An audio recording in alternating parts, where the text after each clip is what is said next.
Las sociedades que habitaban Canarias al final del siglo XV y en los siglos anteriores, prácticamente desde el inicio de nuestra era, pues está claro por la documentación científica, bien arqueológica, histórica, etnográfica, etcétera, que proceden del norte de África. Indudablemente, cuando se produce la conquista que acaba a final del siglo XV, podemos decir que prácticamente estas culturas que tenían una base común, pues sufrieron fuertemente en el proceso de conquista. Es seguro, porque se ha demostrado desde el punto de vista genético, que estas poblaciones no desaparecieron, se asimilaron de una u otra manera.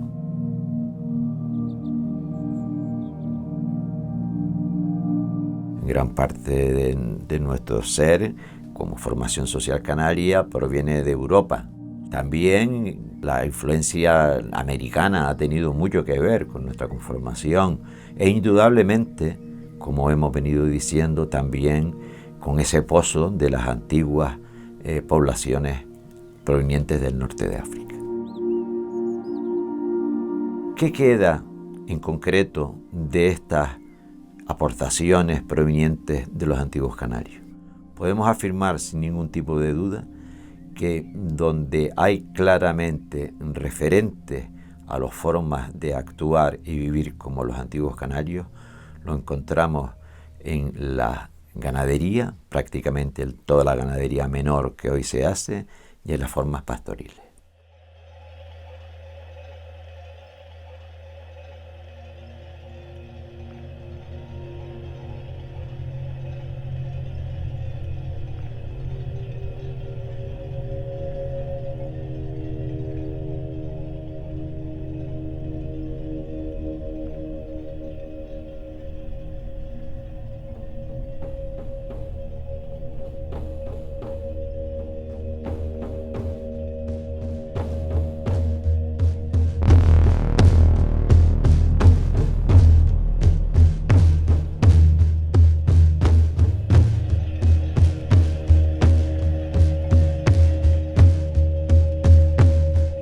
Mis inicios de pequeñito, pues mi padre también hacía la transhumancia, lo que no hacía la transhumancia de invierno, hacía nada más que la de verano, a la zona de Tejeda.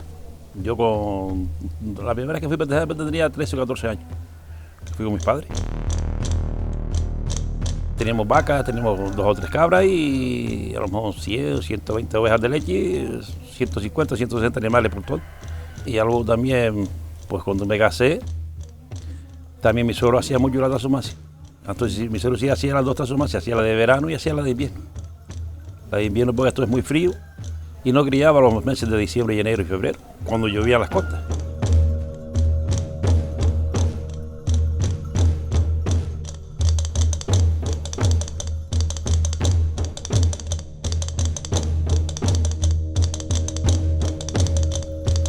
Yo hacía transhumancia con mis padres desde pequeña, claro que sí.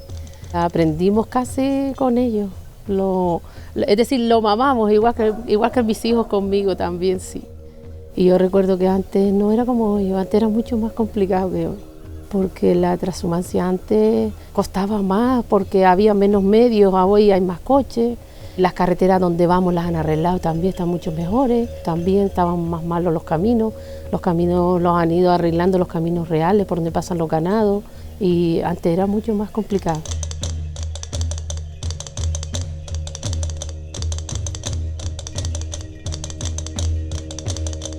Por norma general lo hacemos por caminos reales y caminos vecinales y caminos de ganado. Cuando el ganado se echa fuera de lo que ellas conocen aquí, suponer, y coge la carretera, el camino ya va alegre, el ganado ya tira para adelante porque está acostumbrado a decir, pues si me sacan de aquí, porque algo mejor tiene que haber por ahí.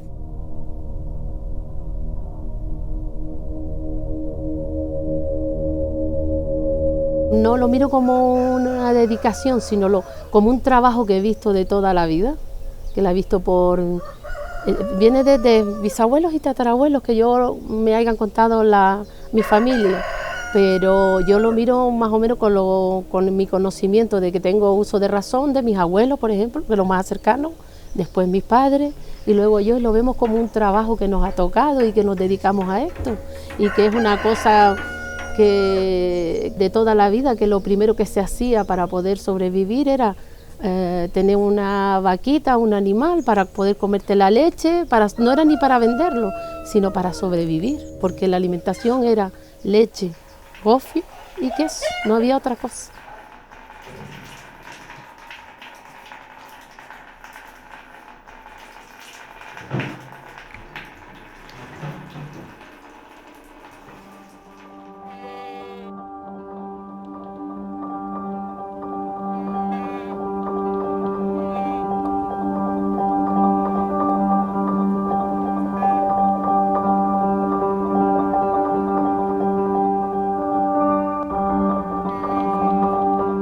Son tantos los recuerdos que tengo que sería un libro si lo dijera todo.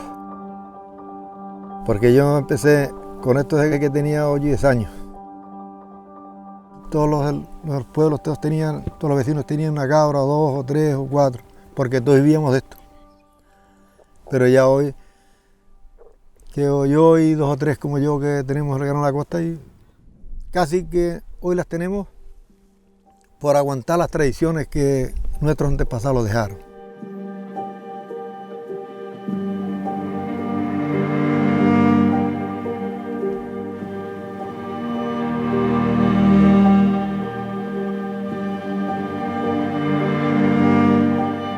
La antigua cabra de los canarios posiblemente era más pequeña, mucho más uniforme en coloración, y tenía 2 variedades, la guanil y la jaira. La jaira era la que conservaban los aborígenes junto a sus poblaciones, a sus poblamientos, mientras que la guanil era una cabra suelta que ellos capturaban seguramente a pedradas o en apañadas para utilizar su carne.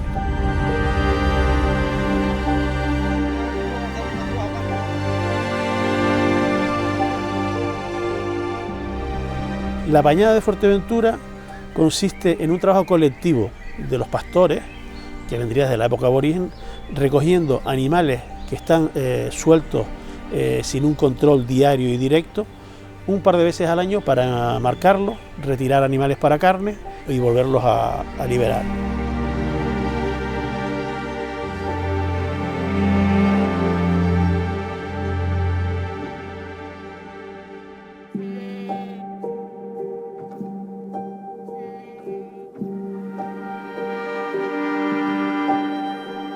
Que Fuerteventura siempre se ha vivido la ganadería.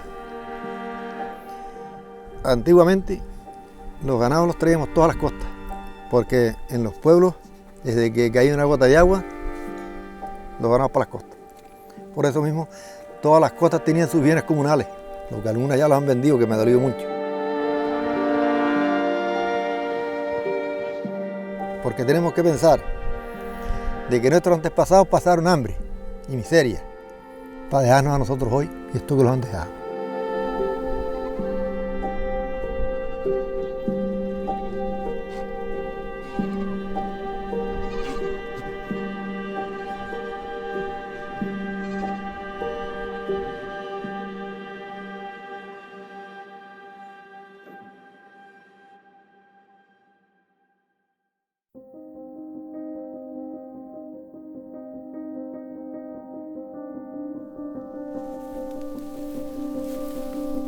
Yo recuerdo de muy jovencito que mis padres y mis abuelos cambiaban semillas con otros agricultores de Canarias, pero de zonas diferentes, del norte, del sur, de la cumbre y demás, ¿no? A lo mejor nosotros teníamos una variedad, teníamos mucha cantidad de una variedad, y habían algunos agricultores que no tenían, y el dinero no nos hacía falta, porque no teníamos para comprar. Eso lo que nos interesaba era tener la comida. Y o bien ellos te traían una variedad que tú no tenías, se lo llevaban, sembraban, lo cosechaban, y después ese año, el próximo año, te devolvían la semilla que tú le dabas, o un poco más, o te traían otra variedad.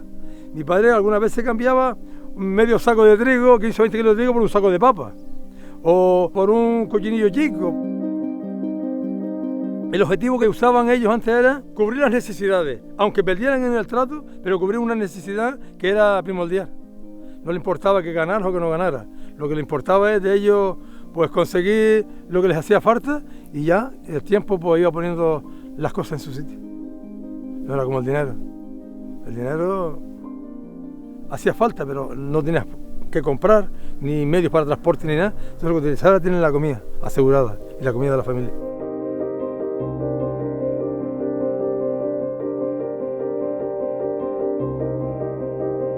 Se cogía mucho millo, cogíamos trigo, cogíamos cebada.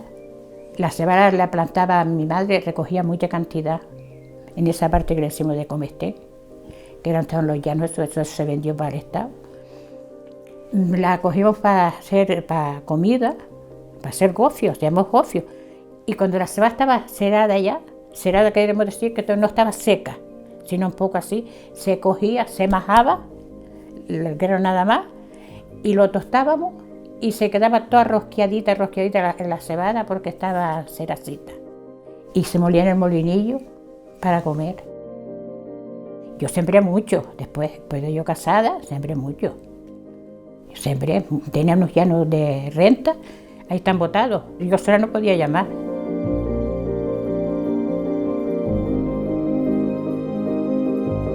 Nosotros eso lo teníamos muy estudiado, de ya en septiembre tener los terrenos que fuera para la siembra de los cereales ya preparados y las semillas en las alforjas. Desde que empezaba a llover empezábamos a sembrar. Luego, depende de lo que fuéramos a sembrar, un poco más tarde en el mismo terreno, lo sembrábamos de alcancé, que era avena, cebada, algo de trigo, archita, alveja. Entonces eso es una comida que si llueve y está esta escoladita, ya está muy bien trabajada, a los 60 o 70 días de plantado ya estabas cogiendo algo por los animales. Cuando se cogía esa cadena, pues se volvía a dar con la paca y se plantaban las papas, el millo o alveja o alguna verdura. Y después los otros terrenos que teníamos para trigo, los chícharos y demás, que son de más tiempo y son para sacar semillas, siempre lo plantábamos un poco más tarde, porque si sembrábamos los trigos o la cebada, muy temprano en las primeras aguas, crecían mucho y echaban poco grano, muy viciosas, ¿no? Y eso nos interesaba de plantar cada cosa en su época para aprovecharlo bien, el forraje, el grano y todas esas cosas.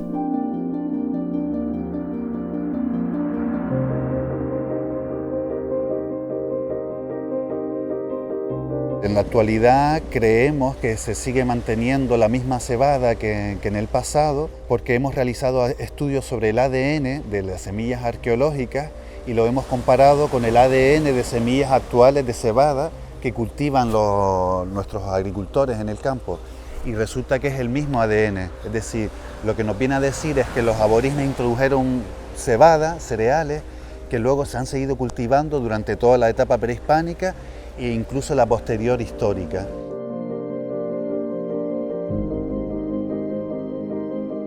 Nunca he abandonado el campo, ¿no? Tanto es así que yo subía toda la semana aquí arriba, ¿no? Yo no podía, me faltaba algo si no venía, ¿no?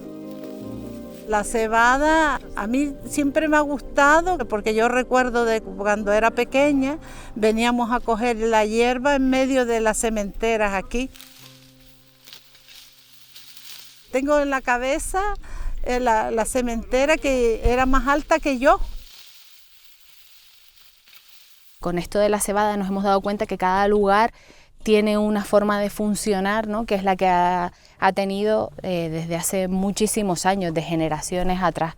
Y yo creo que es importante siempre conocer el sitio para saber exactamente si quiere alguien volver al campo, decir, oye, pues quizá no es lo que a mí me gustaría hacer en el campo, sino lo que esta zona en concreto de la isla puede ofrecer al resto y ir un poco en esa línea.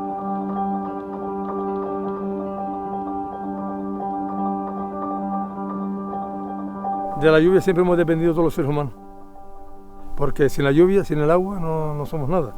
Y aquí en el campo, si no teníamos lluvia, nosotros los animales pasábamos muchas necesidades, porque aunque tuviera grano del año anterior, no te podías ir de la reserva que tenías.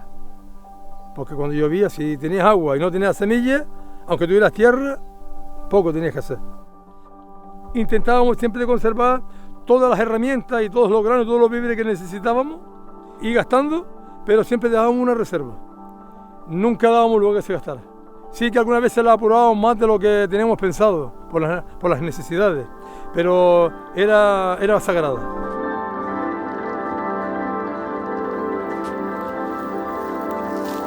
Antes llovía mucho, pero ya hoy ya no llueve, muchos años que llevamos. Que también que cuando en ese entonces, cuando yo era joven, un año no llovió. Y mi padre iba y buscaba abrazadito para echar a las vacas de trigo y todo eso porque no daba, ya no granaba. Que yo me acuerde, pero siempre llovía mucho. Pero ahora estamos muy fatal. Ya llevamos años que no llueve.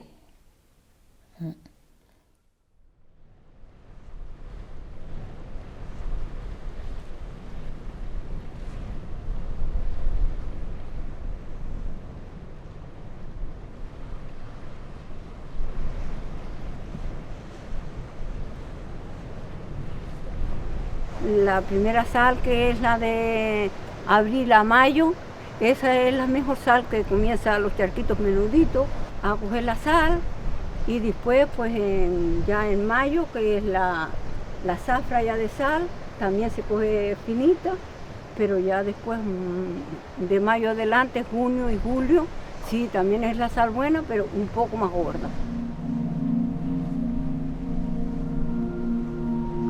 Como decía Plinio el Viejo, no hay civilización sin sal. De alguna forma quiere decir que todos los pueblos históricamente de toda la humanidad, incluido entre ellos los aborígenes canarios, ya hacían uso abundante de la sal. Esa tradición aborigen evidentemente luego se reprodujo después de la conquista en todas las culturas populares de todas las islas.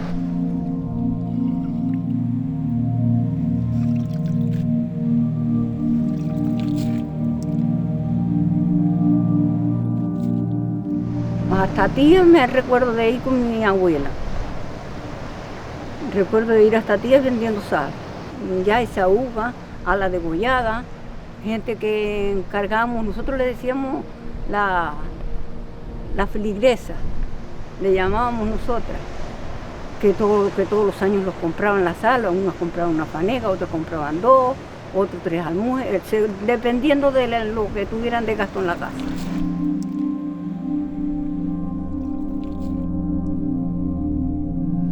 Que mantiene puntualmente esa cultura, pues yo la conozco en La Palma, la conozco en Tenerife, en la Caleta de Interián, que hay un grupo de mujeres, es netamente una cultura de mujeres, por cierto, y bueno, el caso histórico aquí de Doña Vicenta.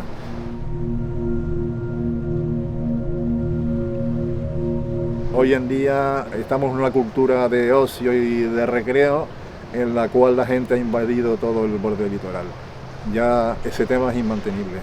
Se podrá llegar a seguir cogiendo algo de sal mientras te lo permite la naturaleza o mientras la gente no estropee los charcos, porque el grueso de los charcos o los estropean o le tiran basura o la malcogen.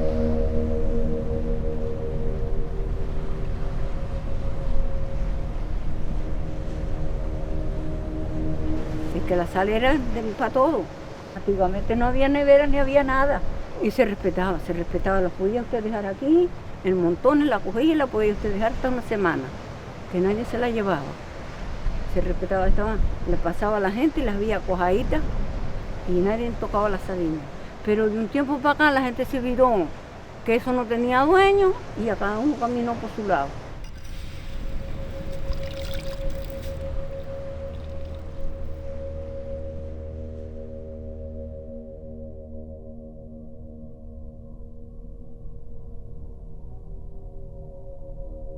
Esta cueva de la que les estoy hablando es un ejemplo claro de esos referentes al mundo aborigen. El hábitat en cueva, el hábitat troglodita, se da en otros contextos en el mundo, pero si algo quedó claro en el proceso de construcción de la nueva sociedad canaria es que aún a día de hoy se siguen manteniendo la manifestación troglodita en nuestra sociedad. Otra manifestación bien clara de estas pervivencias de las antiguas sociedades aborígenes la encontramos en el léxico. Existen numerosísimas palabras que aún hoy seguimos utilizando cotidianamente, bien en el campo de la naturaleza, con el nombre de plantas, la tabaiba, el tajinaste, bien relacionados con la actividad ganadera, el baifo, la jaira, el goro, la gambuesa, o inclusive muy claramente en la toponimia de los pueblos, lugares de las islas. En todas las islas predominan clarísimamente los nombres de las lenguas que se hablaban en cada una de las islas. Otras manifestaciones culturales aguantaron durante mucho tiempo, pero perdieron su funcionalidad. No obstante, hoy se han vuelto a recuperar por interés de colectivos, de personas que ven en la recuperación, por ejemplo, por poner un ejemplo, de la alfarería, un buen motivo para reivindicar una identidad, una memoria, una forma de ser.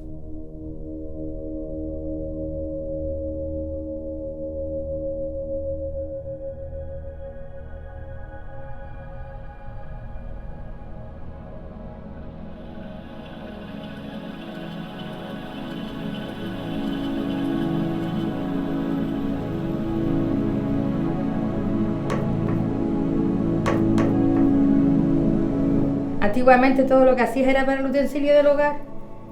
¿Sabes? Que eran piezas que eran necesarias. Porque tenías que hacer la jarra para guardar la sal, para salar la carne, para la miel, para la leche, para coger la leche. Los vasijos de ordeñar, las ollas.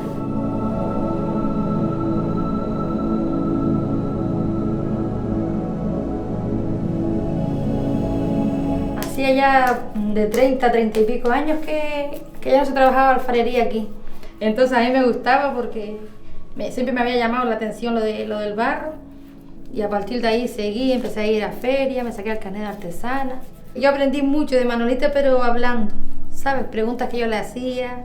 Ella me decía siempre que desde mirando también se aprende. Me acuerdo una vez que le llevé una pieza para que me la terminara, porque estaban ella y Carmela y ella siempre estaba sentada, ¿no? Porque teníamos que ir a llevar las cosas donde ella estaba. Le dije, Manolita, ¿usted me puede enseñar a hacer el beso del bernagal? Y después le puse el bernagal delante, le puso el beso, lo terminó todo, lo hizo todo, lo que yo le dije que me enseñara lo hizo. Y después yo dije, toma, me lo dio para que yo me lo llevara. Y yo cogí y lo puse otra vez donde ella lo tenía, le quité el beso. Y volví y lo hice todo entero. Cuando ella me vio que lo quité, dice ella, ¿no me dijiste que te hiciera el beso? Digo, no, Manolita, yo le dije que me enseñara. Y después ella se rió. Dice, si tú no aprendes, no aprendes ninguno.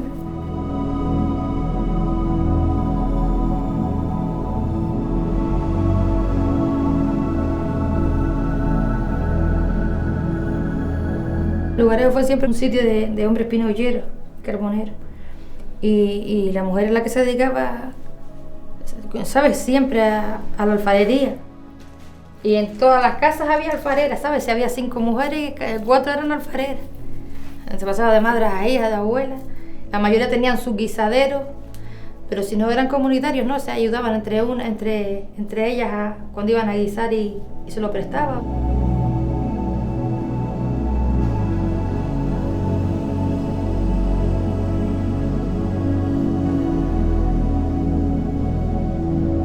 Tenían que guisarlo, tenían que prepararla para sacarla, amarrarla, después ir cargando con ella, a lo mejor caminando durante todo el día. Y llegar a un sitio y no vender ni una pieza. No, venirse con las manos vacías. Yo le decía a mi suegra un día que me enseñara. Y aquí se asomaba una viejita y nos decía, dice, ay, yo no sé, estas niñas tan lindas y para qué hacen estas cosas tan sucias, que siempre están todas sucias. Yo le decía, no se preocupe, que nosotros tenemos mucha ropa que ponernos. Claro, ellas antes hacían la loza y estaban todo el día con la misma ropa y toda la semana, ¿no? Porque había más calamidades, más miserias. Y yo, cuando yo llevaba 2 años haciendo loza, que yo tenía que montar el barro, limpiarlo y tal, fue cuando me di cuenta de lo que decía mi suegra, ¿sabes? Porque yo lo estaba haciendo por gusto y ella lo hacía por necesidad.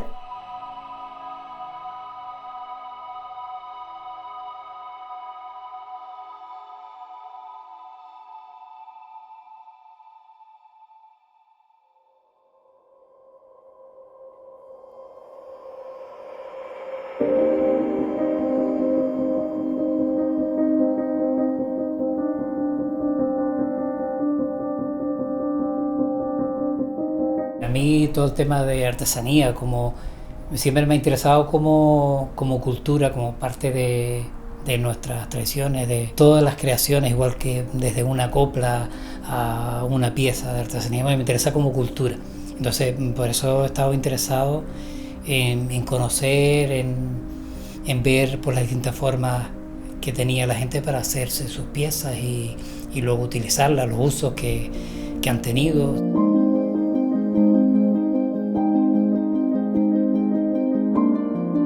En los últimos quizás 10 años me he dedicado más al tema de investigar sobre el tema de artesanía, y desde el tema de la elaboración de cestería de pírgano, cestería con junco, la cestería de la caña casi ha desaparecido en Lanzarote porque ya no se está trabajando, e incluso la artesanía del junco, pues el último artesano murió hace unos cuantos años en La Somada, y entonces pues ya no está trabajando el tema de la cestería de junco. El material en sí es paja de centeno o de avena, sobre todo la avena la trabaja la gente más humilde, porque igual no tenían centeno para plantar o no tenían esa posibilidad. Entonces, pues como la avena era silvestre, pues cogían ese tipo de avena y hacían las piezas, que es cocida, es decir, avena cocida con junco.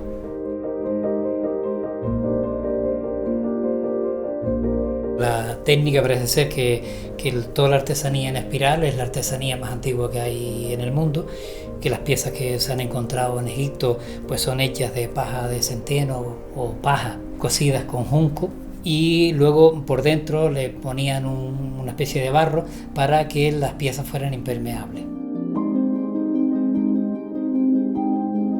Toda la tradición es de aprender de padres a hijos, de familias, porque son tradiciones prácticamente familiares, ¿no?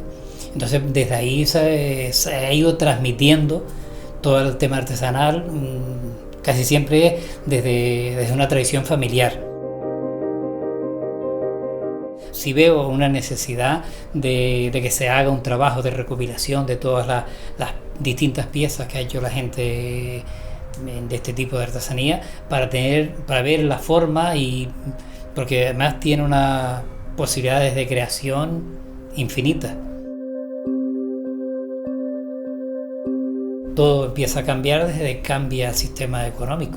Mientras todo el mundo se dedicaba al tema agrario y era el tema de solvencia, el tema agrario y tema de pesca, todas esas cosillas que se podían trabajar ahí, en torno a todo eso, desde que va desapareciendo todo el tema agrario, va desapareciendo pues todo el tema artesanía, porque ya no hay esa necesidad. Entonces se introducen otros productos totalmente ajenos a nosotros, como son el tema de los plásticos, y antes es que tenías que hacer las cosas porque no las había, y me daba igual el dinero que tuvieras, porque como no existían, pues tenías que hacerte las piezas.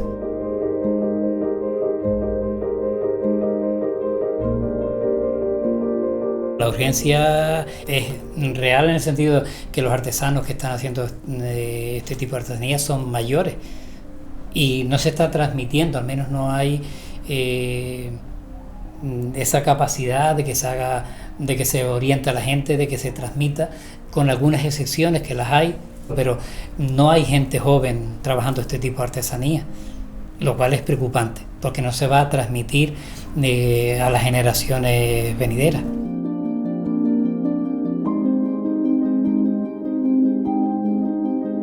Yo creo que tiene una importancia cultural tremenda, pero que hay que hacer un esfuerzo de la manera que sea para conservar este tipo de cultura, porque la cultura es lo que te identifica en algún lado.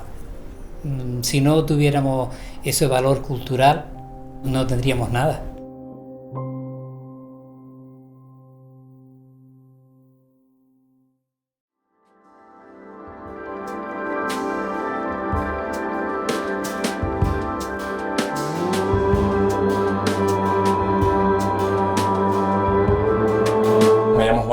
Me considero músico, intérprete, batería, también me dedico un poco a grabar. En el 2016 hice un TFG que lo dediqué a las Islas Canarias y en especial al legado musical de la música canaria.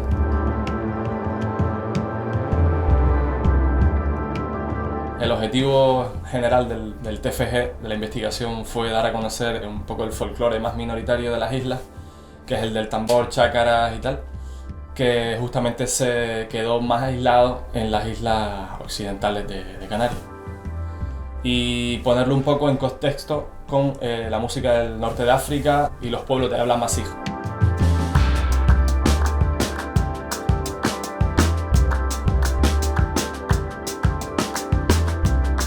A mí especialmente me llamó la atención la parte folclórica más minoritaria de tambores y chácaras, y pito también, porque un poco me di cuenta que es la que tiene más origen antiguo, por ser una música de repetición que no tiene una estructura musical moderna. Simplemente repite y entra en trance y no tiene un estribillo, estrofa, final, intro, sino es música que un poco engloba la vida cotidiana y está asociada con actos del día a día.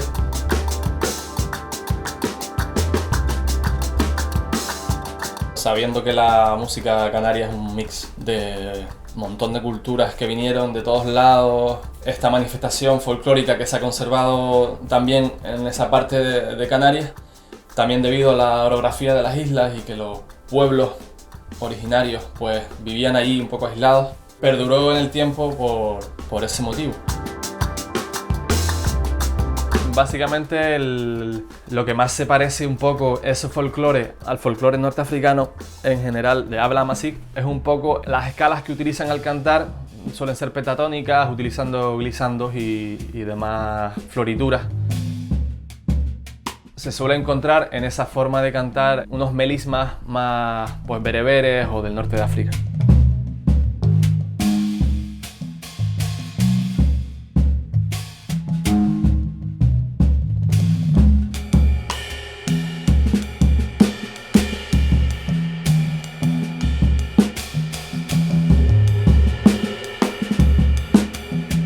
Si bien se sabe que casi toda la práctica musical desapareció, un poco saqué la conclusión de que igual tampoco se acabó del todo, sino que hubo un poco de transformación o adaptación, sobre todo por el tema de la religión, el idioma. Algunos palos del folclore canario que se conservan actualmente conservan esa atemporalidad en la interpretación muy ligada a la música actual, como es el techno, que invoca al trance, a salir un poco de la realidad y que un poco engloba una comunidad grande, que no se considera un show donde la gente ve y los artistas pues actúan. Todo el mundo participa en esa actividad musical. Pues esto es algo que, si bien se conserva muy poquito en islas como La Gomera, El Hierro y tal, se sigue conservando al 100% en casi todo África.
Me llamo Guadalupe Torres Rodríguez, soy del municipio de Abulo y además de ser maestra, pues siempre he estado pues, un poco vinculada a folclore y a las tradiciones de aquí de la isla de La Gomera.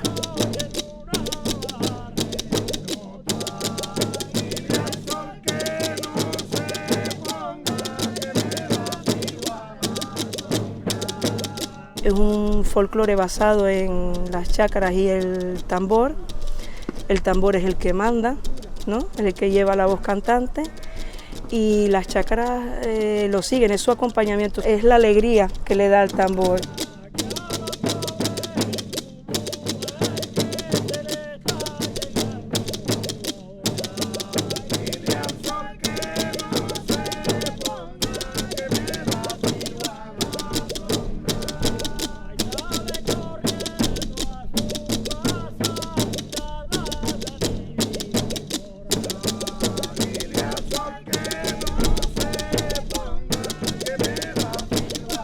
Es un folclore que se ha mantenido a lo largo del tiempo, y lo bonito que tiene que ha pasado de generación en generación. O sea, el tiempo ha cambiado, pero esto no, esto se ha mantenido.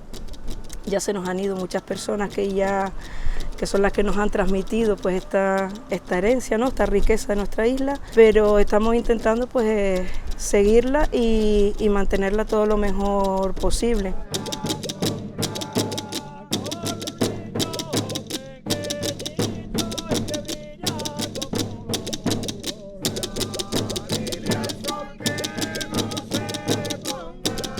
La gente cuando oye unas chácaras y un tambor, pues, como dice un amigo mío, pues te brinca la sangre, ¿no? Te llama, y más cuando en tu familia se ha vivido.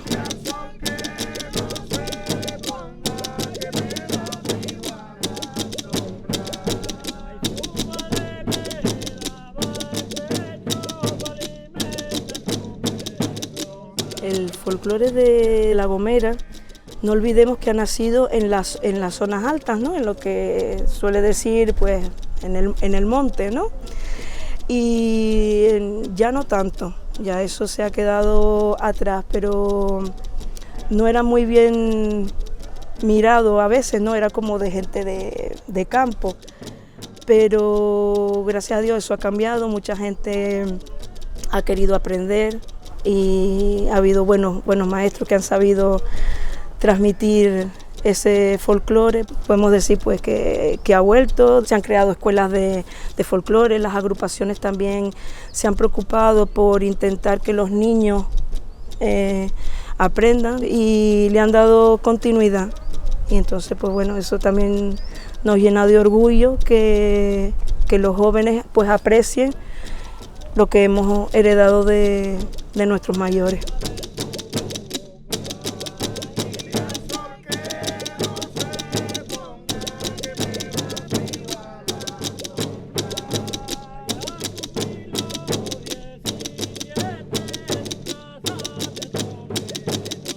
Me gustaría pues que esto siguiera y que siguiera con todo el mismo amor que yo le tengo al tambor, pues que se lo sepan transmitir y dar continuidad a un futuro, que cuando ya yo sea mayor y yo no pueda tocar, se me estremezca la sangre cuando vea tocar a las nuevas generaciones.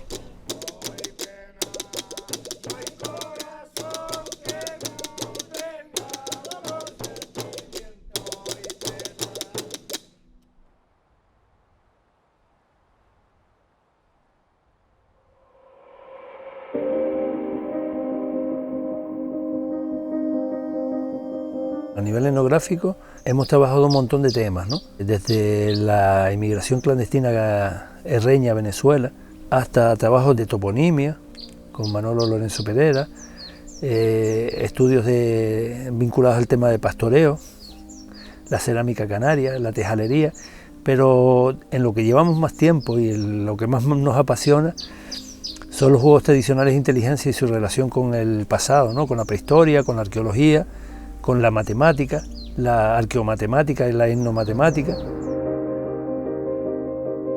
Dentro de los juegos tradicionales canarios están lo que nosotros denominamos juegos tradicionales de inteligencia, ¿no? Los juegos tradicionales de inteligencia son aquellos que se juegan generalmente en un soporte geométrico tipo tablero, que puede estar rayado en la tierra, en la arena o en la roca o sobre cualquier otro soporte, ¿no? Pero que tradicionalmente se han mantenido hasta el presente entre pastores y gente del campo o vinculada a una tradición antigua, y que incluso tienen también nombres guanches, que se juegan incluso en el norte de África con nombres similares, o ya incluso hoy en día con nombres arabizados, pero que no se juegan en Europa hace siglos o incluso miles de años, ¿no? Y que en Europa había muy pocos en cuanto a variantes, y aquí hemos encontrado decenas y decenas, ¿no? Ahora mismo tenemos más de 60 juegos recuperados de la tradición, pero a nivel arqueológico hay muchos más.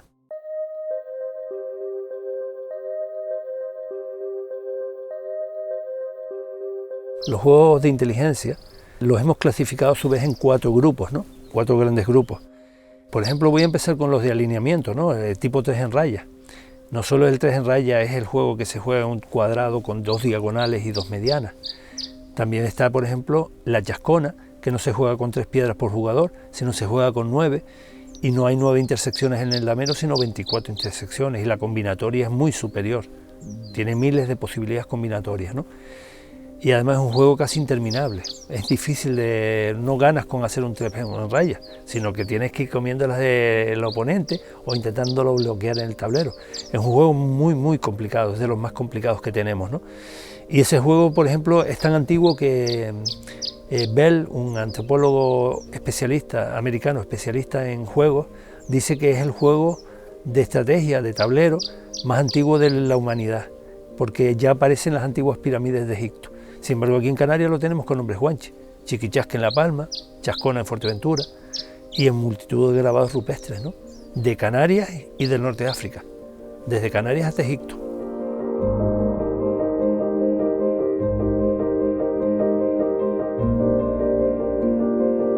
A nosotros nos interesa sobre todo el valor pedagógico que tiene, ¿no? Y el cultural, el bagaje cultural, ¿no? Porque es parte de un patrimonio que se está perdiendo, que por ejemplo en Galicia hace más de 1000 años que se perdió, y en Canarias se ha conservado, igual que en África por la tradición pastoril, ¿no? Lo que ocurre es que aquí se mantuvo muy viva hasta hace 40, 50 años, en pueblos como Valle Jiménez, en Las Galletas, con el perro y las cabras, en Fuerteventura con el gato, con la chascona, con los rompecabezas, pero hubo una ruptura generacional. Gente de hoy que hoy tiene 80 y pico años, 70 y pico, los más jóvenes 50 y algo que lo jugaron ya no han enseñado a sus nietos o a sus hijos, ¿no?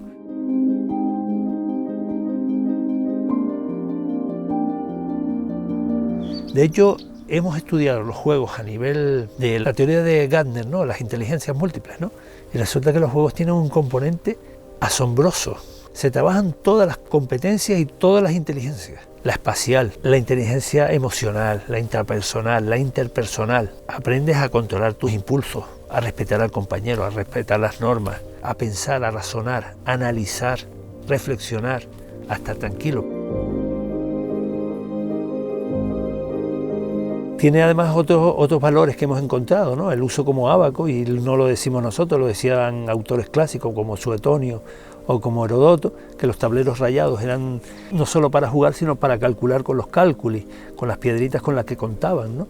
Que eran las fichas de jugar y además eran las piezas para contar, ¿no? Calcular viene de usar cálculos, piedras para contar, ¿no?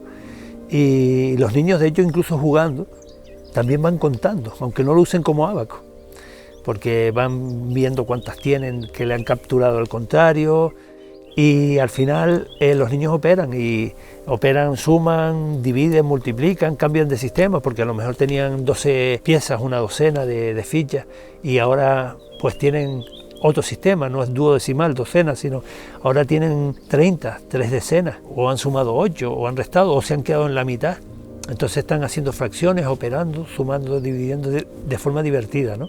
Es una forma lúdica de aprender matemáticas, ¿no? Elementales.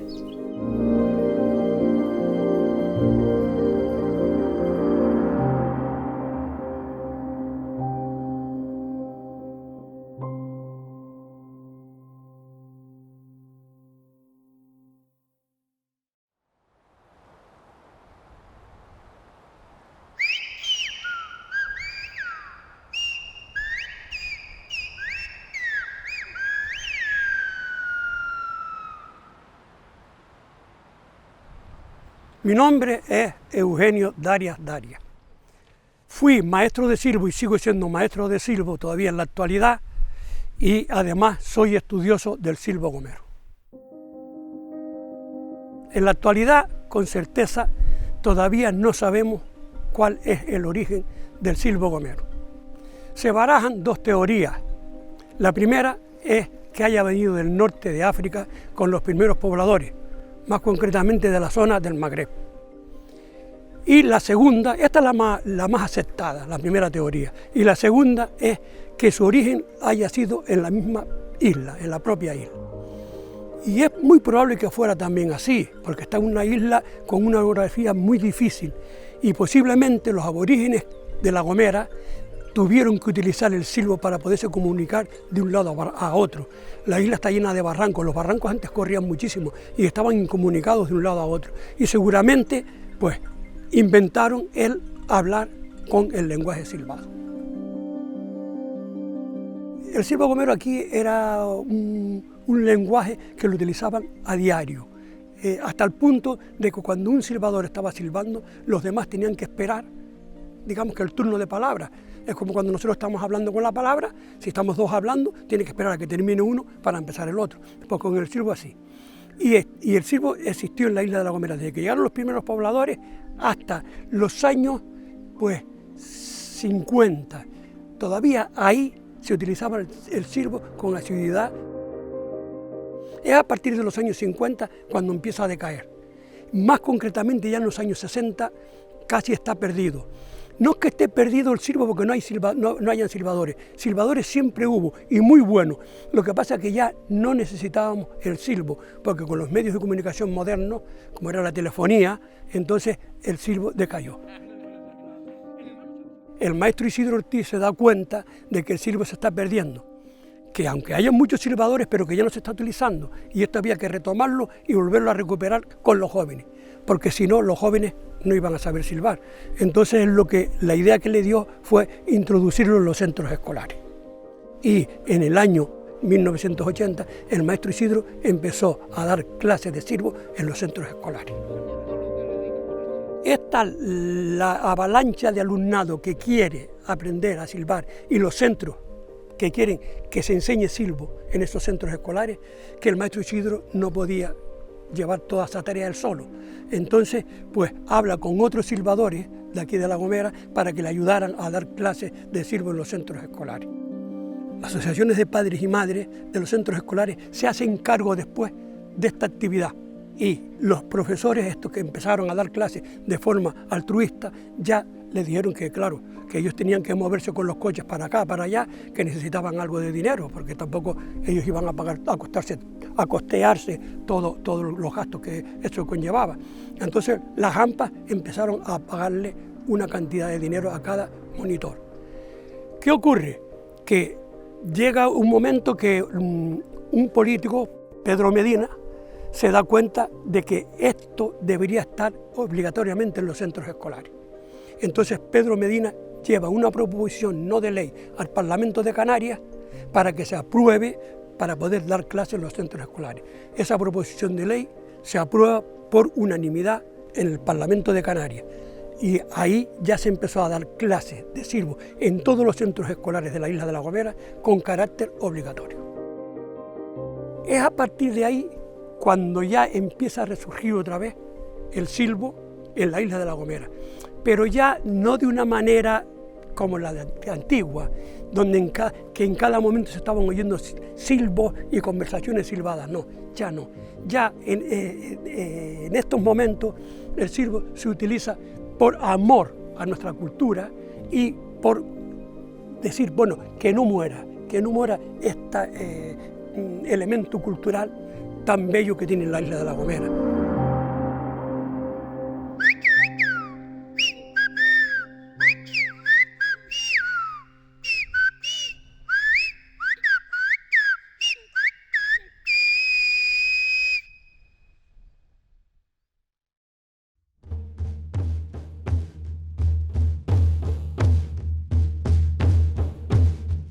Mi nombre es Raico Ramírez, presidente del Club de Lucha Canaria Unión Galdar. La Unión Galdar pues tiene más de 100 años de historia, uno de los clubes históricos de la isla de Gran Canaria y de Canarias, y hablar de lucha canaria en el municipio de Galdar pues es algo que llevamos muy arraigado.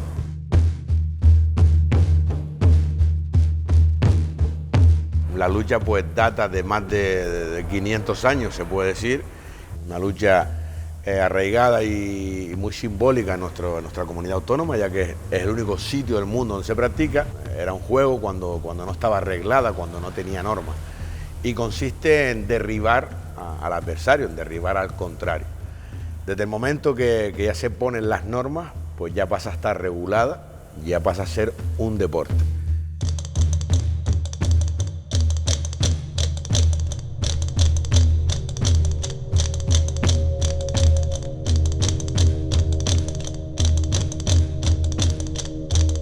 La lucha canaria implica en nuestra sociedad, o debería implicar, defender lo nuestro. Como isla que somos, como isleño que somos, valoramos, apreciamos, compramos todo lo que nos viene de fuera. Y no somos capaces de valorar el gran bien de interés cultural que tenemos, que es la lucha canaria. A día de hoy existen canarios y canarias que no saben lo que es la lucha canaria. Y yo en este punto me enervo bastante, porque creo que tenemos que defender, promocionar, custodiar y divulgar lo nuestro. Entonces, la lucha canaria es uno de los deportes que en su nombre dice lucha, pero lleva a fuego sus valores: la nobleza, el respeto, la ayuda al contrario. En una luchada de mucha rivalidad, la que queramos ver, cuando un deportista, un luchador cae, el otro lo ayuda a levantarse. Termina el encuentro, sea el resultado que sea, existe la nobleza, existe el respeto. Pero la lucha canaria sigue manteniendo el tema de la nobleza y el tema del respeto, el tema de la ayuda al contrario, pues muy marcado a fuego.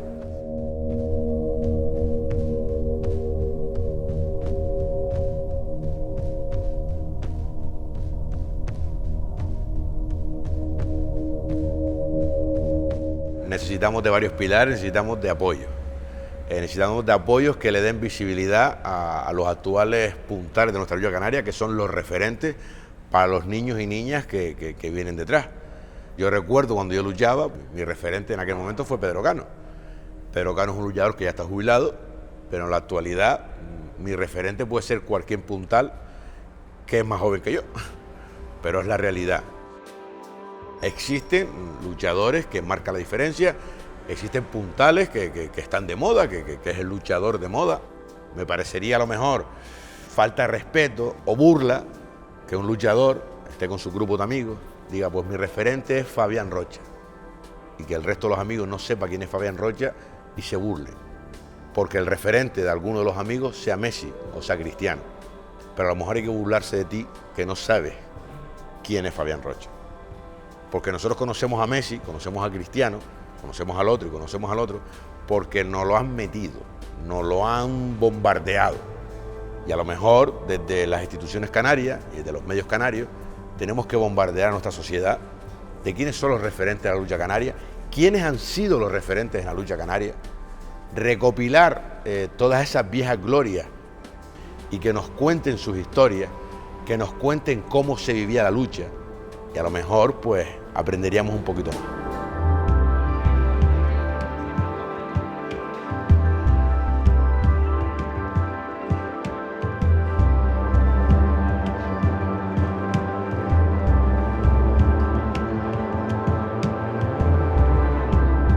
La lucha canaria como un deporte histórico, un deporte antiguo, pues un deporte tradicional.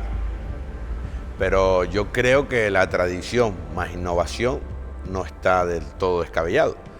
Entonces tenemos que entender que la lucha canaria no es lo mismo en el siglo XXI, en el 2022, como era la lucha canaria en el siglo XX, 1970, 1980.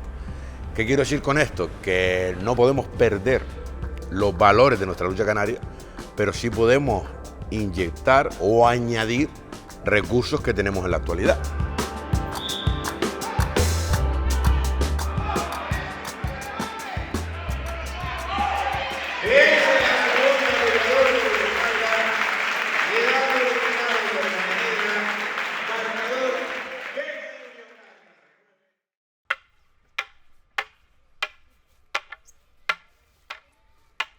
Yo me llamo Jorge Domínguez Naranjo La verdad que llevo muchos años en el tema del rescate, investigación y difusión de lo que es actualmente la lucha del garrote, y ese otro palo más corto se llama tolete canario.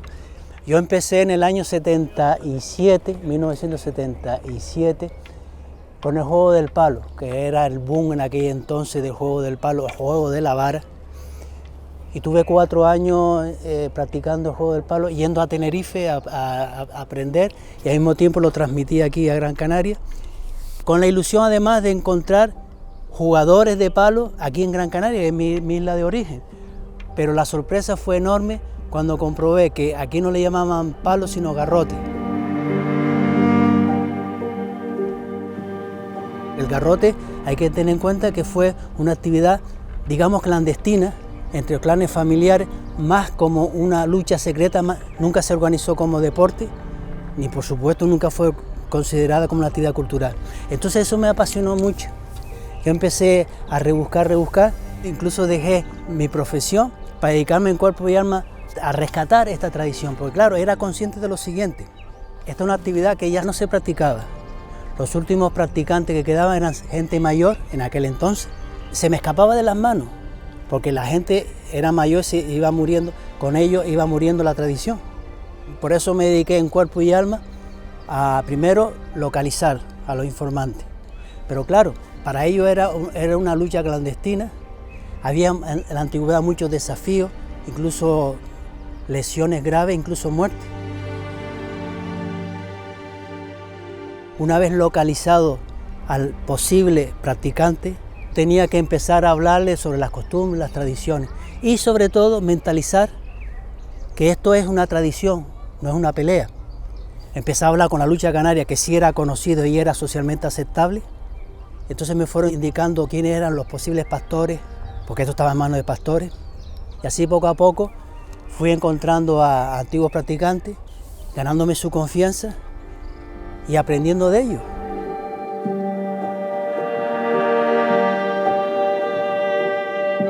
Fue necesario una labor de búsqueda, de concienciación, para que ellos no lo vean como un arma que hay que ocultarlo, sino como un deporte, y sobre todo se sintiera orgulloso de ser transmisores de una cultura que es aborigen.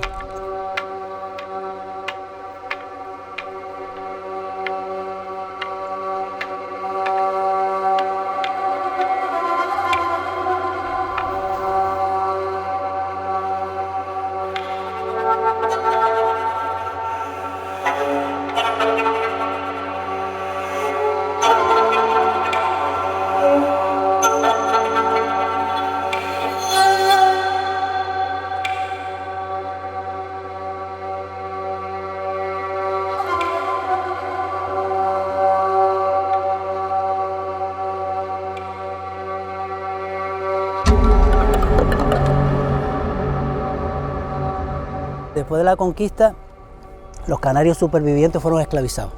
No tenían ningún valor, por tanto tampoco no tenía valor sus costumbres. Las armas fueron prohibidas, muchas armas se perdieron, pero el pastor canario, como necesitaba su garrote para trabajar,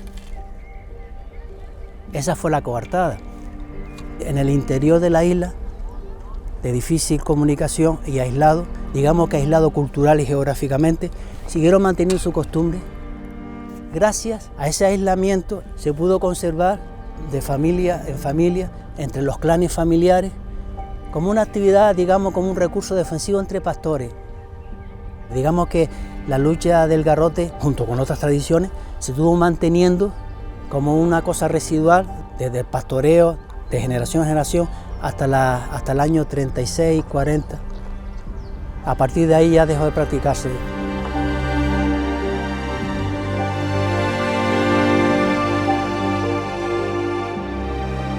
Después de muchos años puedo hacer un balance positivo, porque ya al día de hoy tenemos una federación, la Federación de Lucha del Garrote, que tiene como disciplina asociada el tolete canario.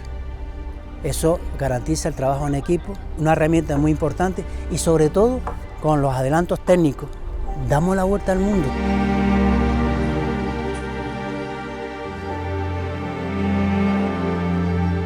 Yo soy optimista en cuanto al futuro.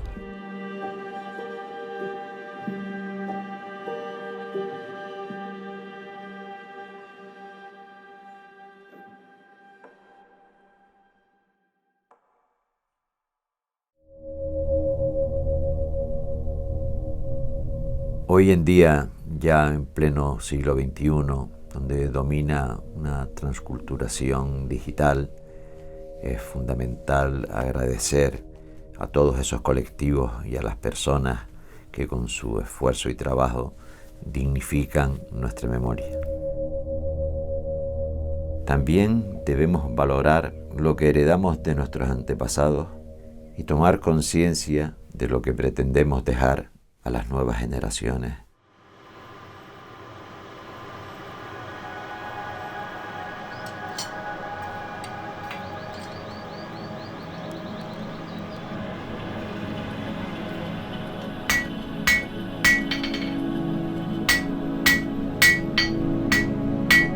Me llamo Ramón Alberto García Arciles, soy miembro de la Jurria Guanil de Salto del Pastor Canario, el primer colectivo que se fundó en las Islas Canarias dedicado a esta práctica autóctona y tradicional. Tengo un pequeño taller, tengo una forja pequeñita. A título particular pues le hago regatones a la gente para que puedan seguir practicando lo que es el salto del pastor.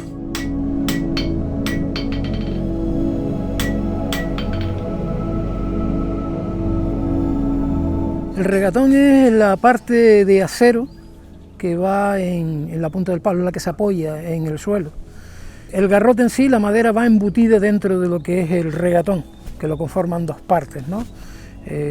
La punta de adelante, pullón, y la parte de atrás donde va metida la madera, que es el cubo.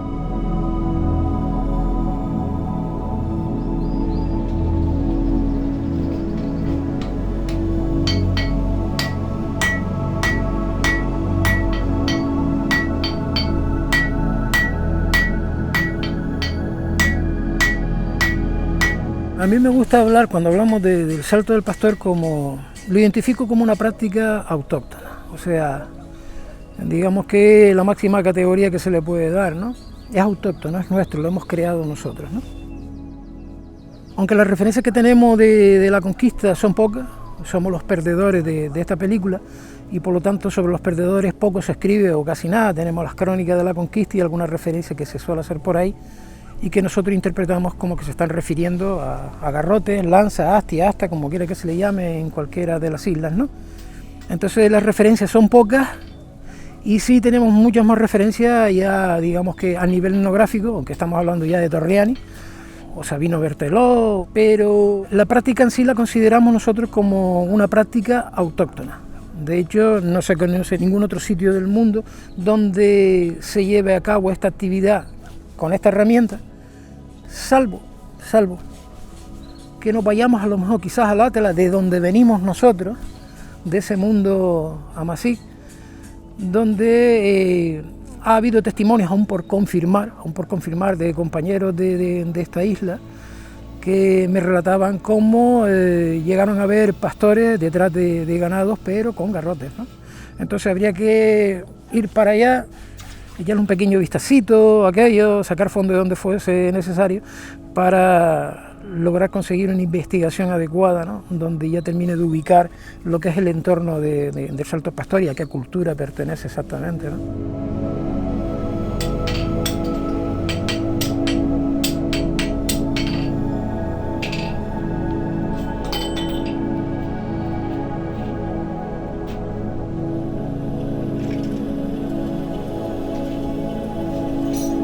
El garrote continuó mientras la actividad del pastoreo estaba vigente en las islas, ¿no?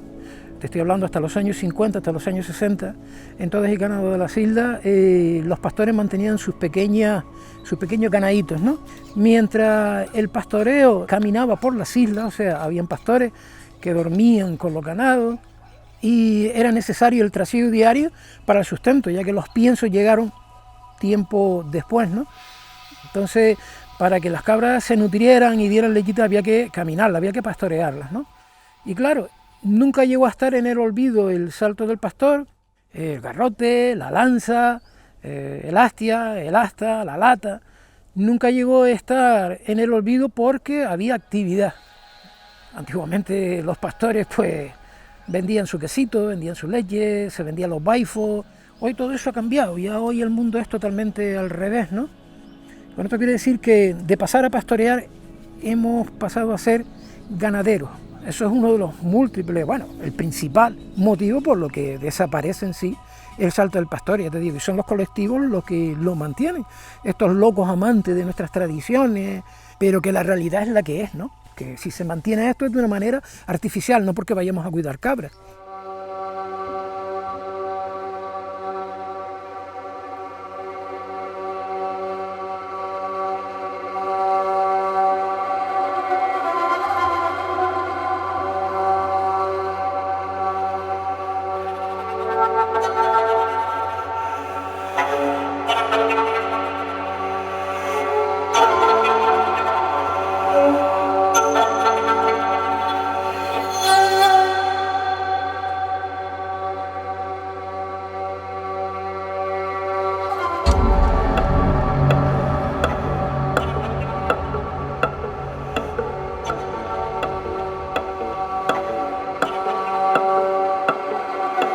Falta el apoyo por parte de las instituciones para que haya unos contenidos de canariedad dentro de las aulas. Ya no te hablo solo del garrote, lucha del garrote, te hablo de lucha canaria, te hablo de cestería, tradiciones artesanales. Y bueno, de momento tenemos una salud medianamente estable, gracias a Dios que en su momento se crearon la Federación de Salto, se crearon los colectivos y a partir de ahí, pues bueno, se sigue continuando con la práctica de esta actividad, ¿no?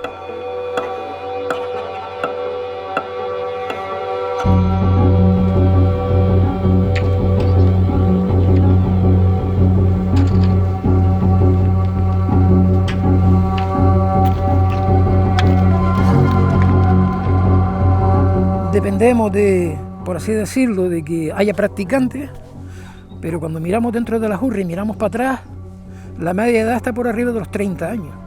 No se promociona la cultura, ¿no? Desde las escuelas no se habla de cultura canaria.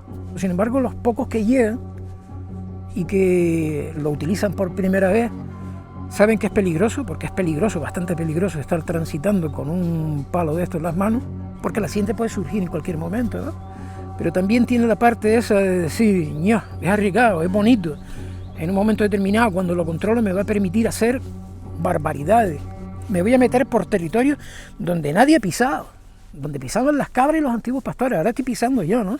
Y ven el paisaje de la isla de una manera totalmente diferente.